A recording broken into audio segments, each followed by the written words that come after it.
Okay. Assalamualaikum dan salam sejahtera. Welcome to the 23rd Medical and Health Research Week. Our today's module is Statistics in Research 2. Before we start, allow me to give a brief introductions of our one and only speaker, Associate Professor Dr. Azmi Muhammad Tamil. Associate Professor Dr. Azmi Muhammad Tamil is a 54 years old UKM lecturer who will be retired next year. This is his last research week session before retirement.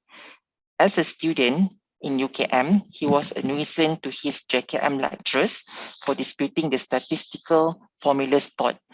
Later, he ended up dreading the same things happening back to him. Graduated from UKM in 1992, and he taught statistics in UKM since 1996. He is the ultimate example of a frog under the coconut shell, since he never left UKM. More well known on the internet as a technology enthusiast rather than as an epidemiologist or biostatistician. He has many blogs on all his interests such as gadgets, hacks, triathlon, cycling, and statistic blogs such as drtamil.me. He also has a YouTube channel on statistics and cyclings. So without further ado, please welcome Associate Professor Dr. Azmi Muhammad Tamil.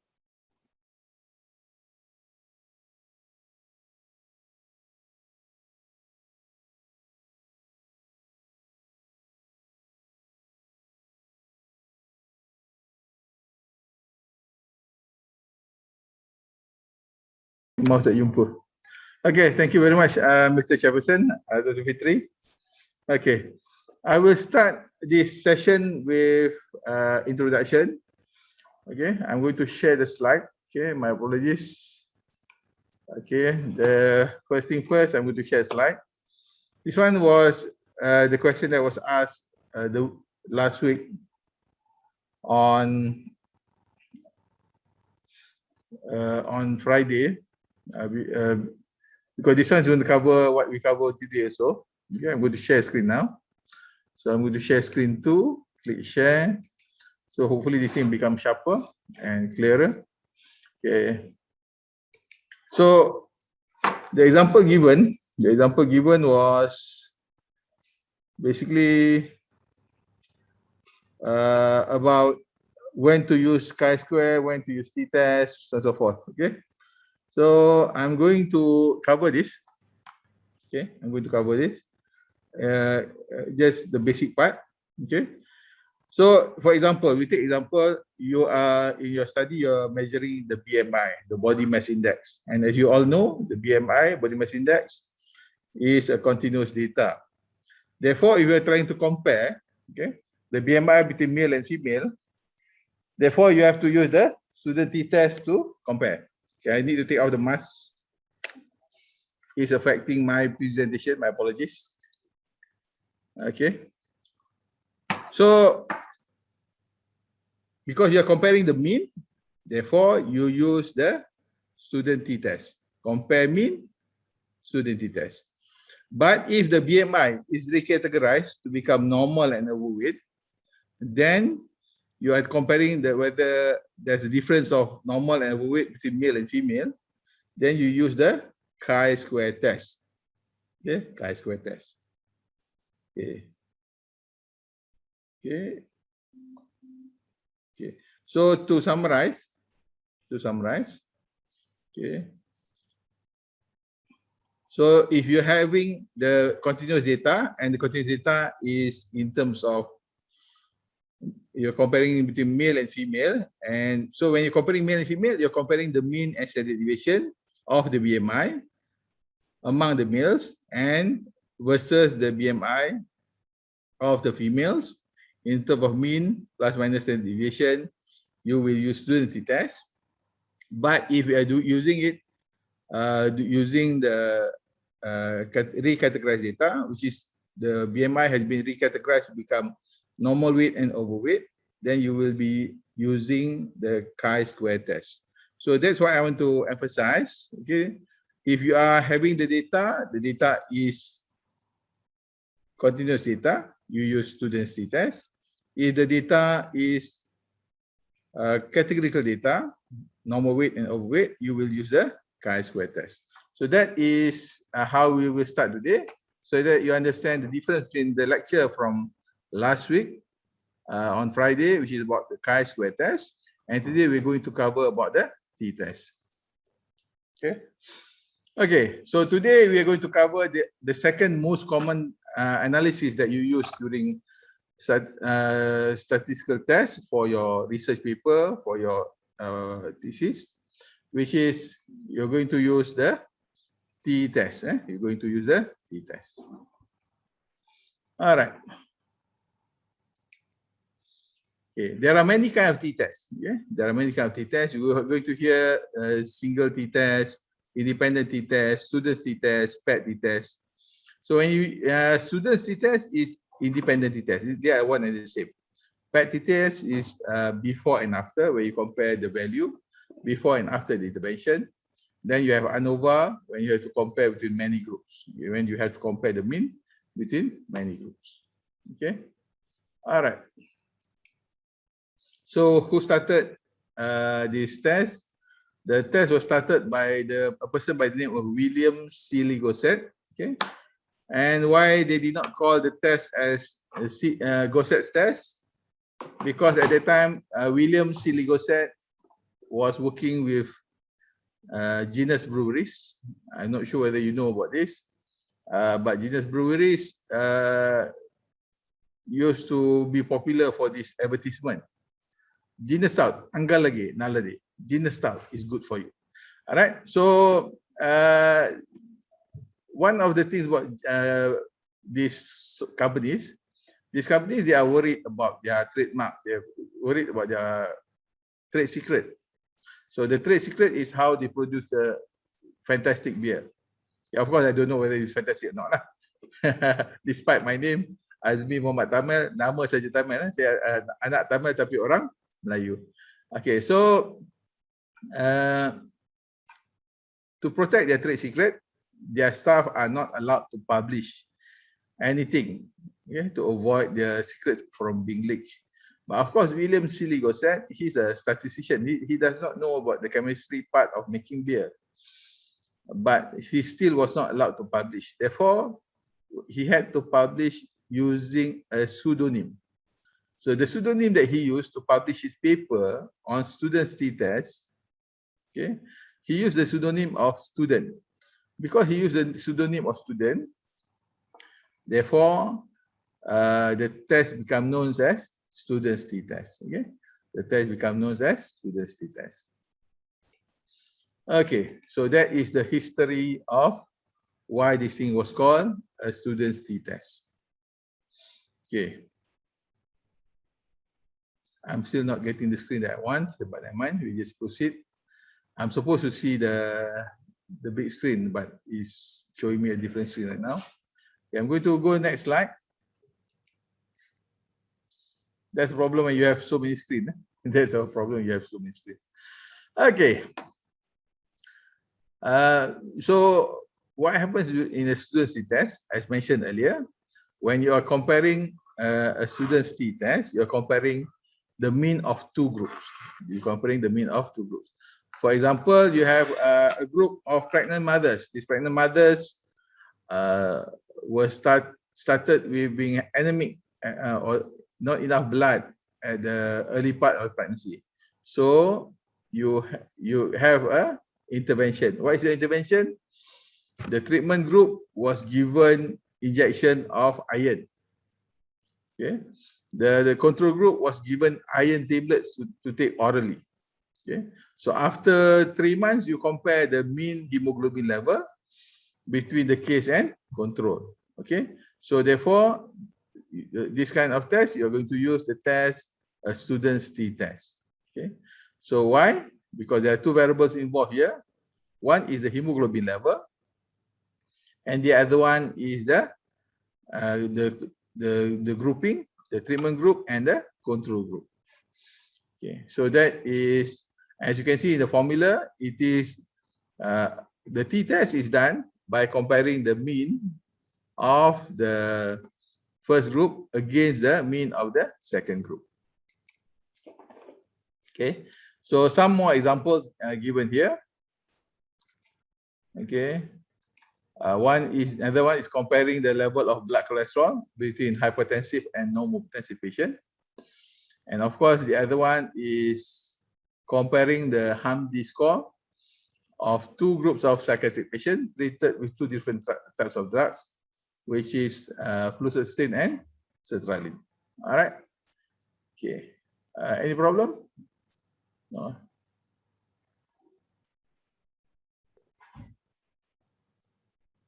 I'm not coming out. Apa dia? YouTube kacau.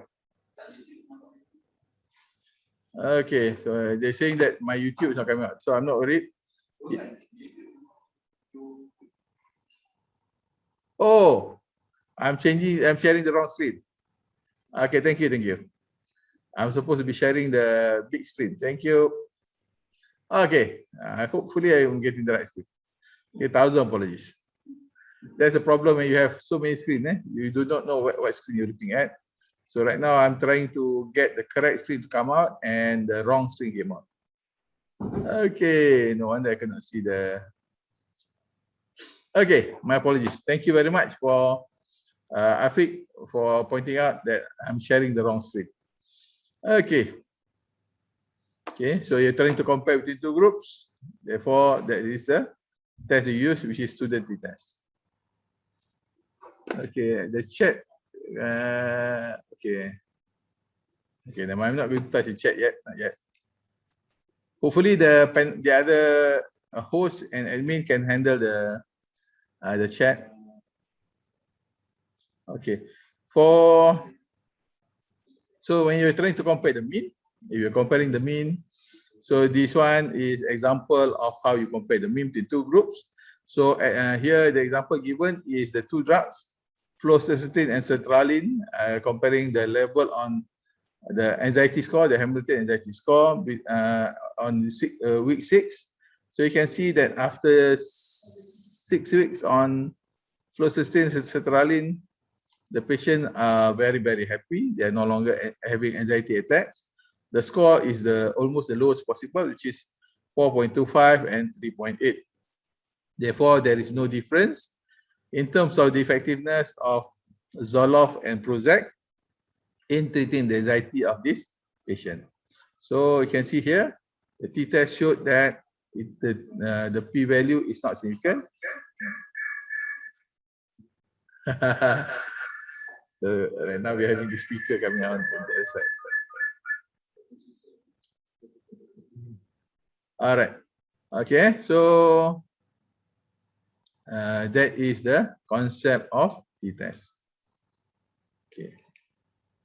So among the things that, as mentioned last Friday, for you to do a student Ttest, the data must be normally distributed.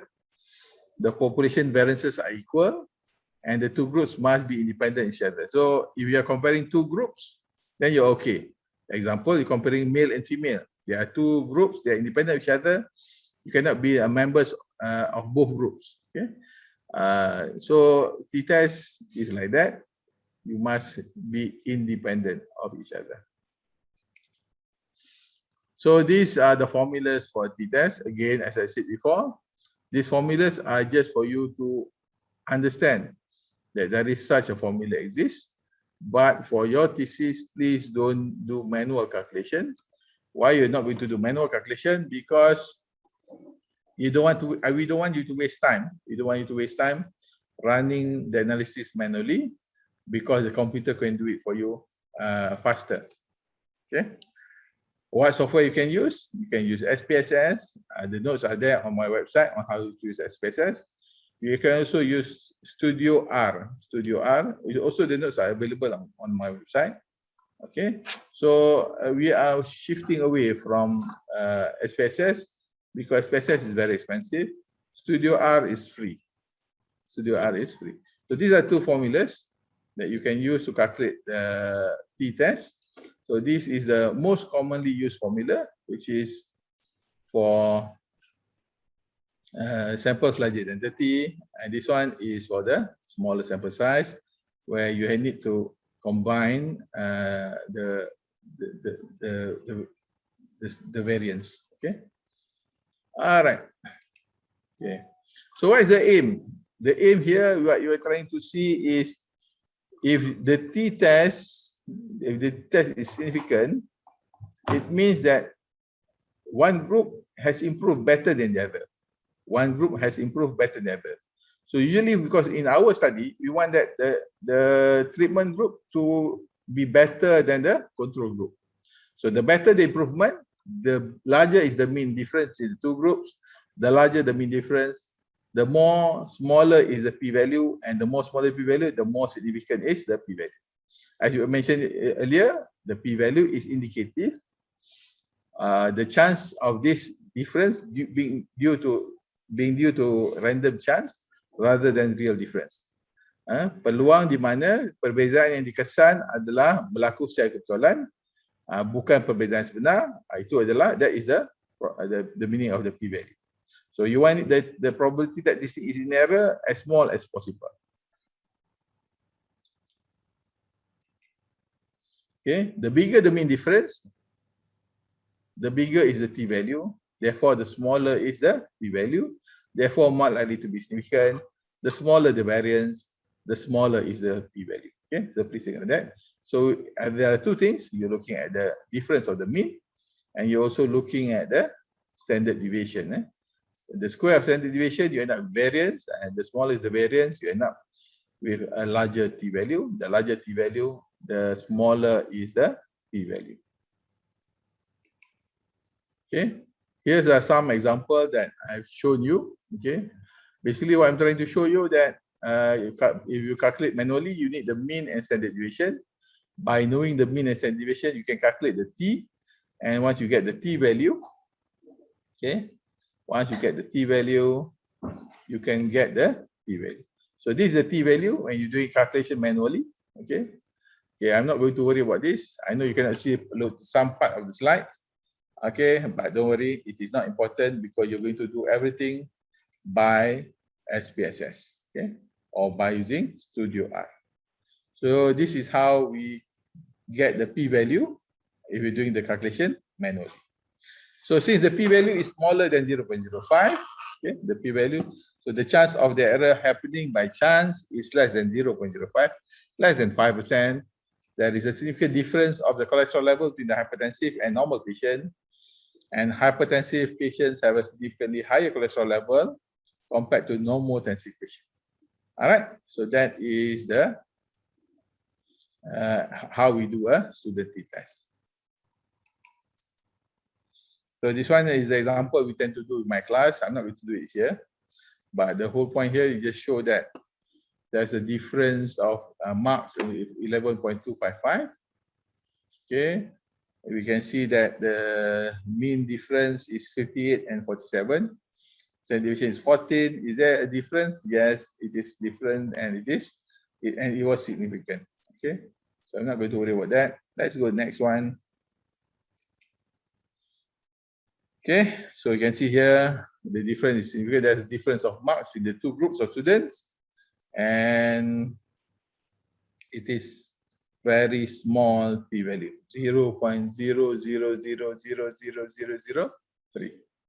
Okay, that is an example of how we do a student t-test. Okay, inside the notes, I also give you on how to do it using SPSS. Okay, the data is available for you to download. As mentioned earlier, all this data set is available either from drtamil.me. You go to drtamil.me, you search for SPSS, you get the notes on how to analyze using SPSS. Or even easier, since you all are already on open learning. Okay, semua orang dah ada kat open learning kecuali 14. Ada 14 orang je yang tinggal yang tak ada kat open learning. Okay, so you can go to the open learning where I have the notes for you. Remember, tinyurl.com/fk6163stats. You go there, you can get the notes, you can get the PowerPoint, you can get the video on how to do the analysis using SPSS. Okay. no need to pay anything. Last time we used to charge to have the banker, but we're not going to do that here. You're not going to have to pay for the banker. Especially we give to you the notes for free, the video for free, the exercise, everything for free. Okay, gratis. What do I want? I just want your doa and prayers that I live a good, healthy life. Okay, how much I hope for a good, healthy life? Every day I cycle 10-20 kilometers, hoping to get my weight down because I already had a heart attack in 2018. So before my next follow-up in December, I better get my weight down some more. Hopefully my glucose level down and my BP down so that the doctor is happy with my progress. All right. Okay, please pray for me. Okay. So how to decide for the T-test mentioned just now? You just look at the Levens test, decide whether the variance are equal or not. You just look, both are given up and down. You just choose one of them. So if the variance are equal, you use the top one. If the variance are not equal, use the bottom one. Everything is covered inside the notes. I'm not going to cover it here. How you present the result, it should look something like this. Okay, just something like this, where you have the mean of the two groups, and then you have the t value, then you have the p value. Okay, the only thing you have to remember, Gaya UKM, they only have the roof, they have the ceiling, they have the floor. There is no tiang. Take out all the pillars for Gaya UKM. Okay. Right. Okay. So if we finish the first part, there are two more parts. So I cannot delay this any further. So the other thing is, if you're doing between two different groups, you use students T-test. But if you are measuring the same group again and again, okay. For example, as mentioned earlier, okay, HUCAM is full of obese people. Okay, here only Fitri is not obese. Dia outlier. Don't worry. We wait for him 10 years, 20 years from here. He'll be same size like me or Lukman. Okay, so that is the effect of working in academia, where you are always sitting on the chair. Okay, so if you have a group of obese people and you want them to lose weight, so what you do, you get them enrolled into a weight loss program. Okay, for example, you have a biggest loser contest, you compare before and after. Okay, so basically you're going to measure the weight before and measure the weight after. So it is a repeated measurement on the same individual. Okay, so if there is a difference of weight before and after, therefore the difference should be larger than 0. Okay, example. Okay, example. Okay, let's say Dr. Hamad started a program of weight loss among his heart patient. Okay, Dr. Hamad started a program of weight loss among his patient. So if there is a difference of weight before and after, therefore if the weight before minus the weight after, the difference should be larger than 0. If you have the difference is after minus before, the value should be in the negative. If the value is the same as 0, means there is no difference. The program has failed. Okay, so that's why we have the value 0 there. Just to show that if there is no difference before and after, then the value will be close to 0. The difference is close to 0. Otherwise, it does not make sense. Why should you minus 0? Because the 0 there is just to remind you that if there is no difference before and after, then the value will be close to 0. If there is difference, it should be larger or smaller than 0. And this is a formula. Again, I will tell you, do not worry about the formula. Just take note that how it is derived. The formula is derived based on the difference and the standard deviation and n, the number. Okay. So that day we had a discussion about sample size. How did they derive the formula for the sample size? Because of this. Okay, because of this. You reverse back the formula, then you get the N for the sample size. Okay, so there D is the difference. Okay, so that's why when you calculate the sample size, we want to know the expected difference and we want to know the expected standard deviation. The T we will set at 1.96. Okay, the T we will set at 9.96. Then we can get the sample. Remember, inside the formula, the 1.96. So when you calculate sample size, in fact, it is just the T formula being inverted. Okay, so that's why all these lectures are related to one another. The sample size lecture and the T-test lecture is all very much related. So you use the formula to calculate the T value. So from the T value, okay, you will get the P value. Okay, some examples of PET T-test. Okay, we have the patient treated with sertraline or Zoloft. Okay, they are treated between week 0 and week 6. Okay, when they come in at week 0, they are very depressed. They are very suicidal. They want to commit suicide. Okay, nowadays there's a lot of videos going on WhatsApp and Facebook of people committing suicide. I don't know why people like to share it. The day somebody sent a video saying that somebody in my apartment committed suicide in Subang. I think I had a look at the video. I said, Subang don't have this very high cliffs. This is not in Subang. I searched for the video. Turned out the video was from China. Okay, so don't believe whatever that is being forwarded online. Itu tipu saja. Okay. Okay, so we are. If there's a difference between week 0 and week 6, okay, then the score should be better after 6 weeks of treatment with Zoloft or sertraline.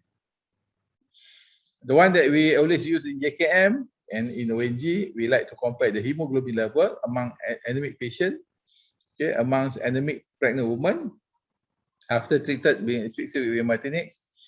After 6 weeks with Martinez, we are hoping the patient to have improved HP, but usually that never happens. Why? Because the iron pill tastes horrible. Okay.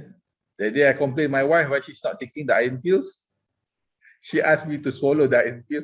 I vomited. Tastes horrible, man. It looks like pieces of stool, brown in color, that size, that big. So after that, I buy for my wife Obimin. So after that, she started to get, she took Obimin, no problem lah. Okay.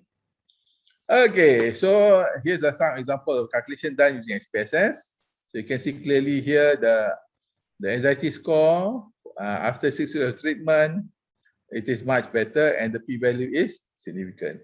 How do we know it's better? So the score at the start of the week 0, the score is 13. The score of the anxiety score after 6 weeks of treatment is 3.8. So there's a big difference there. And the p-value is significant. How do we know it's significant? The T is larger than 1.96. You can see here is 8.5. So therefore it is very much significant. Okay, so that is how we do the PET test using SPSS. If you are doing it manually, it is a horrible thing to do. Why horrible? You're going to waste the time of your life for nothing. Better go and do locum. Okay, so you can see here, here's an example of the BP before and after. Okay, this is a BP of patient coming in to sit down in the clinic. After they sit down, they rested for about 10 minutes. We measure the BP again, and then we see whether the BP is lower or higher. Okay, this one, clinic cardio should take note of that. Clinic cardio, not only there is not enough places to sit, we are standing outside the measurement room. After we are standing for so long, waiting for our turn to be checked the BP, then they come ask us to sit down and they immediately measure the BP. Of course, the BP will be high. Okay, but of course, I'm a bit cleverer lah. Kita sudah belajar statistik kan. So I make sure before I go and measure my BP, I sit down quietly. Then when they call my number, I walk in slowly, very calmly, sit down, take a deep breath before I allow them to take my BP. So until now, they have never increased my medication. In fact, they have reduced my medication because every time they measure my BP is always very, very low. Okay, so remember that. You want to have a low BP? Relax.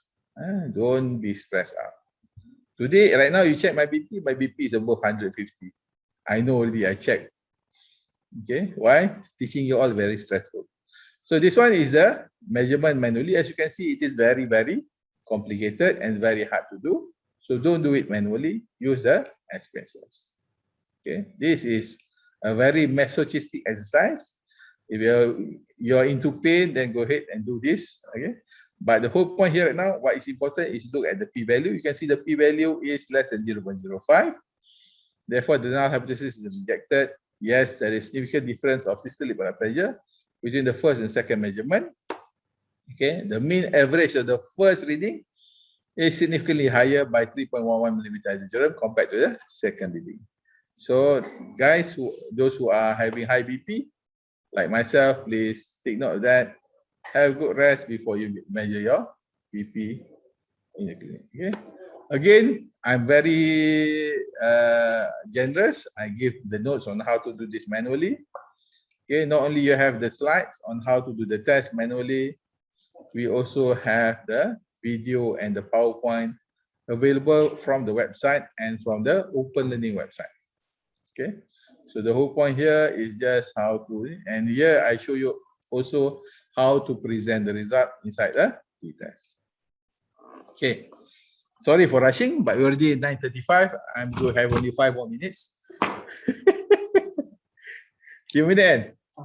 Okay, so next one is the ANOVA. Okay, ANOVA is the word for analysis of variance. It is an extension of the student's Ttest. It's sambungan. Although the name is nice, ANOVA sounds like a good name for a girl, but don't give your girl this name. Okay, so don't be fooled by name. ANOVA does not compare variances. It just compare the mean between more than 2 groups. Okay, so you test the equality of two or more population mean. For example, you're trying to compare the height between the height of Melayu, China, India. But the most common thing that we tend to do is the blood cholesterol level between Melayu, China, and India. For your information, Indian won, followed by the Malay, last is Chinese. Okay. So we did the study way back in 1992 between bus driver, bus conductor, and taxi driver. Okay, who got the highest cholesterol level? Taxi driver, followed by the bus driver, and the lowest is always the bus conductors. Okay. So you have 3 groups. So you do ANOVA. Again, you need to be normally distributed, and they should have equal variances. And the members must be independent of each other. So here's some examples of the analysis. Okay.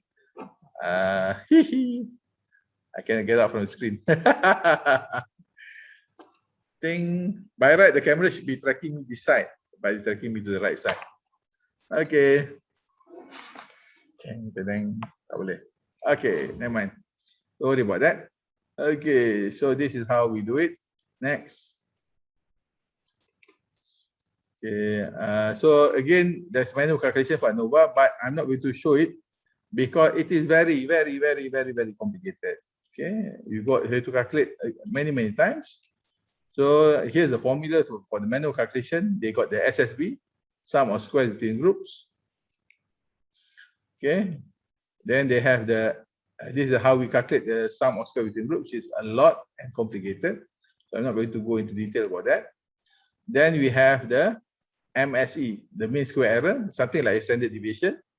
Okay, so you look at the MSE, mean square error, which is the difference of the mean square error is a measure of the variability of the variability after the group effects have been taken into account. So they're going to measure the difference of everything here, of every single item here.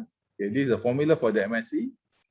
Okay, as you can see, it is complicated, and you have to get the difference for every single observed data, which is very, very complicated. So you're going to have to sum up all the differences here like this, then put all the differences into the formula, and then you get what we call the MSE. So from the MSE, you will combine the MSE and the SSB to get the what we call the F value. So we have to get the F value. And the F value, this is how we formula for the F value. And this F value is converted from the F to become the P value. So this is the table for the F distribution. Okay. So here you have an F value of 89.015. So the largest we have here on the graph is 4. And we need to look for F. Not possible. So therefore, you end up with the value which is significant. Okay. And that is how we get the ANOVA. Okay. And ANOVA is presented like this, where we have the SSB, the sum of squares between groups. We have the MSE, the mean square error, and we have the F value, and we have the P value. Okay. Okay. So I already give you the answers, so we're not going to do one by one. Okay. These are all the answers. Okay. And with that, I think I'm done. Hello. Okay, we're done. Okay. Okay, I'm going to change back my screen and going to go. I hand over the session back to Fitri, the chairperson. All yours, Fitri. Okay, thank you. So I think we only have like one question, but this question was posted before I explain about the PET test. But a brief descriptions about the difference between tests. Thank you. Okay, I'm very sorry if because what happened just now, I did not mute my mic. So maybe you want to read that again? I mute my mic first. Okay, we have one question. The question is, what is the difference between student Ttest and PET Ttest? Okay, thank you very much. Okay, very sorry about that. There's a problem when you have two devices inside the same room. When you have two devices inside the same room, if the both mics are on, under Zoom, they will automatically nullify the echo, but then they end up nullifying the sound of the speaker. So as mentioned just now, we already mentioned student Ttest, you're comparing between two groups. Okay, and when for the PET Ttest, when you're comparing before and after. All right. So we got another one here from Chin Jian Wei. Okay. The difference in Magnima and PET Ttest. PET Ttest continuous data, Magnima for categorical data. Okay. So I repeat again. PET Ttest is for continuous data. Magnima is for categorical data. All right. Okay. Thank you. Okay. Okay. So I guess we don't have any more questions. If you do have, please just post in the Q&A or chat sessions. So we will go back to that later. So Prof, we have another 3 minutes before the next sessions. Okay. So we take a break for 3 minutes.